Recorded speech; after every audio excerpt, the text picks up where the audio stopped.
Bonjour Nicolas B. Bonjour. Vous êtes eurodéputé, vice-président de Reconquête, le parti qui a été créé par Éric Zemmour, candidat à l'élection présidentielle. C'est un parti que vous avez rejoint il y a 15 jours, parce que préalablement, vous étiez encore membre du Rassemblement national et président par ailleurs du groupe RN au Conseil régional de Normandie, dont vous êtes élu.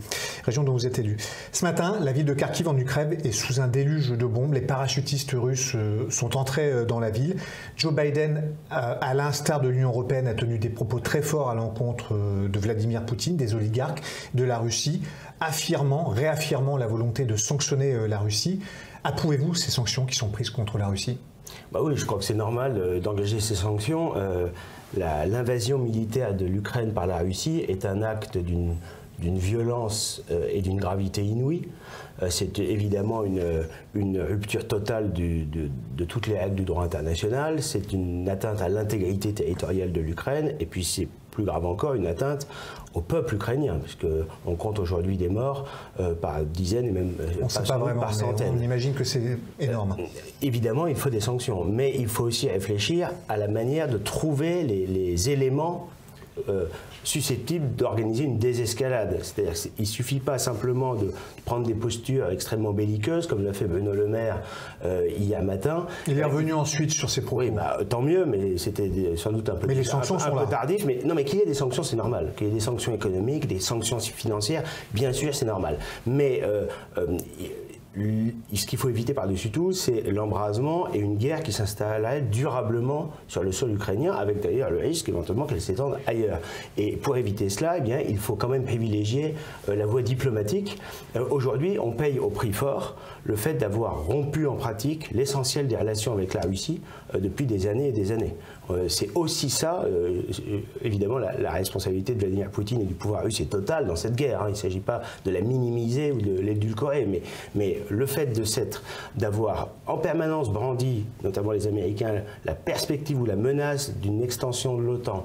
Ça n'a jamais été le cas. Oui, mais ça a toujours été évoqué de manière régulière dans le débat public. Et par ailleurs, de s'être installé dans une logique de guerre froide avec la Russie, avec des sanctions économiques, qui n'ont eu aucun effet positif d'ailleurs pour nous, et qui ont abouti d'ailleurs à plutôt une fragilisation de notre propre économie, eh bien c'est aussi ça qui a créé les conditions qui ont déclenché cette guerre. Donc il faut sortir au plus vite de ce schéma extrêmement belliqueux, et la France a une voix singulière à faire entendre, une voie singulière pour enclencher un vrai processus diplomatique et créer les conditions d'une désescalade. Alors, précision, l'OTAN n'a jamais attaqué la Russie et l'Allemagne et la France se sont engagées à ce que l'Ukraine n'adhère pas à l'OTAN. Vladimir, c'était l'image marquante d'hier, la visioconférence qu'a tenue Volodymyr Zelensky en direct de l'Ukraine et son adresse au Parlement européen, à qui il a réitéré sa demande d'adhésion à l'Union européenne. L'Ukraine a-t-elle sa place dans l'Union européenne ? Mais honnêtement, je ne crois pas que ce soit le sujet. L'Ukraine est un pays qui est... à terme, ce n'est pas un sujet. Non, je ne crois pas, parce qu'on ne peut pas réfléchir à une extension sans fin de l'Union européenne. On a bien vu d'ailleurs que l'extension de l'Union européenne, notamment aux pays des Balkans, a été trop hâtive et qu'elle a des conséquences assez néfastes sur l'équilibre et l'harmonie du marché intérieur en particulier. Donc je ne crois pas que ce soit la solution. Qu'il y ait une relation privilégiée, des partenariats économiques très forts avec les pays immédiatement limitrophes de l'Union européenne, bien sûr que c'est souhaitable, et d'ailleurs ça existe déjà. Mais je ne pense pas qu'il faille y aller plus loin, parce qu'on sait très bien que l'Ukraine est un pays divisé en quelque sorte, avec la partie occidentale de l'Ukraine qui est culturellement et politiquement naturellement tournée vers l'Ouest et vers l'Europe, et puis c'est vrai qu'il y a les provinces du Donbass notamment, et la partie orientale de l'Ukraine qui est russophile, avec beaucoup de binationaux ukraino-russes. Il faut tenir compte de cette réalité, c'est un pays complexe l'Ukraine.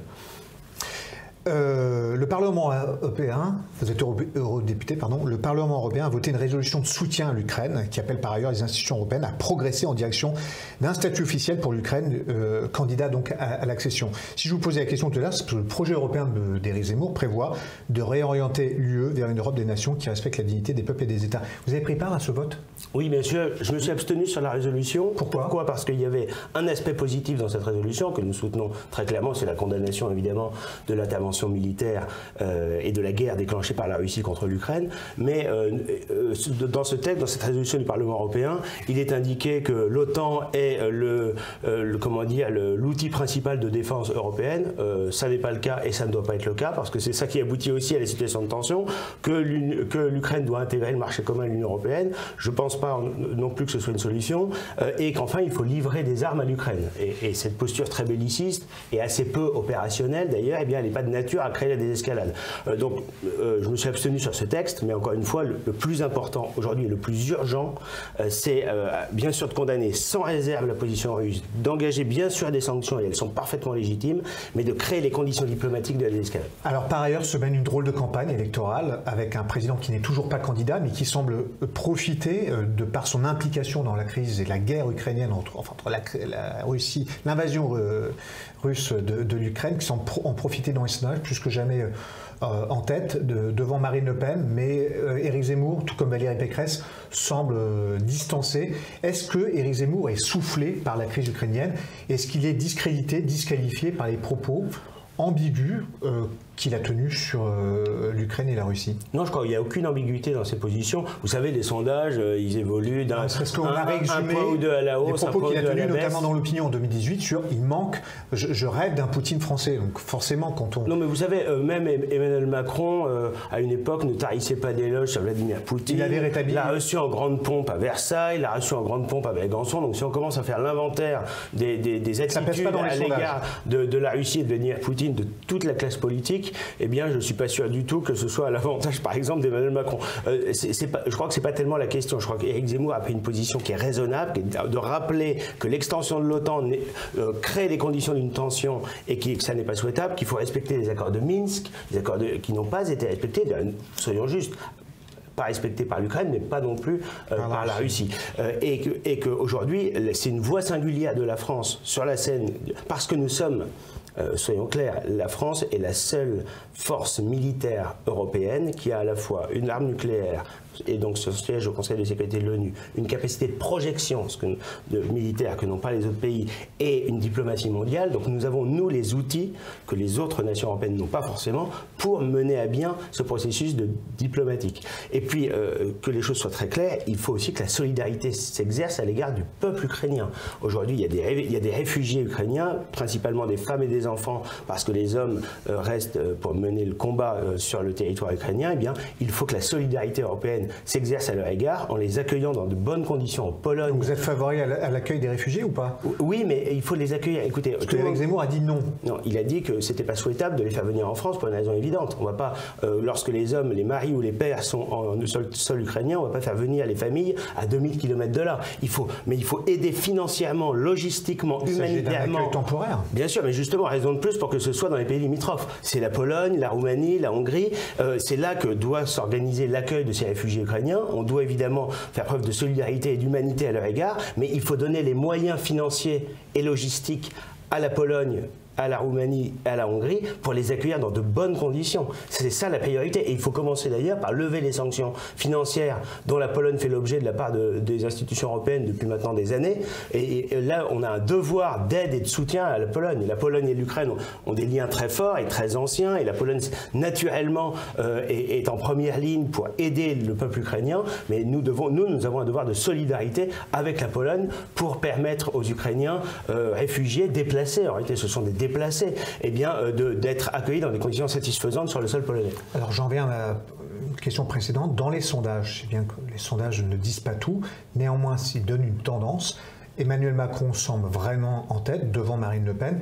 Comment comptez-vous rattraper votre retard? Vous savez, il est classique dans les périodes de crise comme ça que les sondages profitent. Ça vous inquiète pas? Sur l'instant, au président sortant, qui est celui qui dispose des leviers d'action. Ça ne veut pas dire qu'il les utilise nécessairement bien, mais c'est lui qui a les leviers d'action. Je vous rappelle qu'il y a quelques jours seulement, enfin il y a 15 jours maintenant, Emmanuel Macron revenait de Russie en prétendant avoir assuré la paix, et puis quelques jours plus tard, eh bien, on avait l'invasion militaire de l'Ukraine par la Russie. Donc je pense qu'il c'est le double jeu de Poutine. Oui, mais ça doit inciter tout le monde à un peu de modestie. Voilà, on ne peut pas dire qu'il y a eu de grands succès d'Emmanuel Macron pour l'instant sur la crise ukrainienne. Alors, il est un mauvais président dans cette crise ukrainienne. Je dis qu'il a une mission qui est très difficile. Donc ça pousse bien sûr à l'indulgence à son égard, mais en tout cas, on ne peut pas dire qu'il ait obtenu pour l'instant des succès significatifs. Je rappelle quand même qu'en 2008, dans la crise géorgienne qui avait quelques analogies avec la crise ukrainienne, eh bien, Nicolas Sarkozy, président en exercice, avait obtenu des résultats presque immédiats. Voilà, donc aujourd'hui, il faut privilégier la voie diplomatique. Ça ne sert à rien de faire des déclarations va-t-en-guerre. Dès lors que ni les États-Unis, ni les pays européens n'envisagent une action militaire en Ukraine, et en effet, je pense que c'est raisonnable de ne pas l'envisager, eh bien, ce n'est pas la peine de prendre des postures trop bellicistes. Bien sûr, il faut maintenir et peut-être amplifier même les sanctions économiques et financières, mais il faut retrouver la voie diplomatique.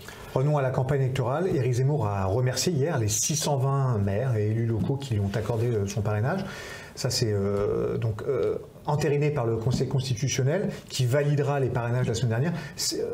Ces parrainages remplissent les critères géographiques, pas plus de 50 parrainages par département dans au moins 30 départements? Oui, bien sûr, nous satisfaisons totalement à ces critères. Donc Éric Zemmour va pouvoir être candidat officiellement. J'en profite pour saluer l'immense travail qui a été effectué par les équipes de Reconquête, par les soutiens d'Éric Zemmour, partout en France d'ailleurs, pour aller solliciter les maires. Je remercie évidemment aussi, nous remercions les maires, les élus d'une manière générale, mais principalement les maires de petites communes, qui ont participé à ce processus démocratique en veillant à ce que toutes les opinions, et notamment les plus significatives, puissent être représentées. D'ailleurs, que ce soit pour Éric Zemmour, mais aussi pour d'autres candidatures. C'est quand même une bonne chose. Tout le monde comprend bien que cette règle des parrainages, elle est assez antidémocratique, elle pose un vrai problème, parce que finalement, elle oblige les candidats, des candidats dont la légitimité n'est pas contestable, à consacrer beaucoup de temps, beaucoup d'énergie et des moyens, y compris matériels, pour collecter ces parrainages, au détriment de la campagne, au détriment du processus démocratique lui-même. Donc il y a une réflexion à mener et des décisions à prendre peut-être pour modifier cette règle, mais enfin bon, l'obstacle est maintenant derrière nous. Éric Zemmour va pouvoir être candidat et il n'y a plus sa candidature n'est plus hypothétique, elle est certaine. Et voilà, et maintenant nous avons un peu plus d'un mois pour présenter son projet, sa vision pour la France. Et je crois qu'aujourd'hui, à l'heure grave où nous parlons, face à la crise en Ukraine, eh bien, il porte justement une vision d'une indépendance de la France, d'une capacité autonome de la France, une position non alignée dans l'esprit gaullien d'ailleurs, qui correspond tout à fait aux besoins de la situation actuelle. Merci Nicolas Bay. Merci.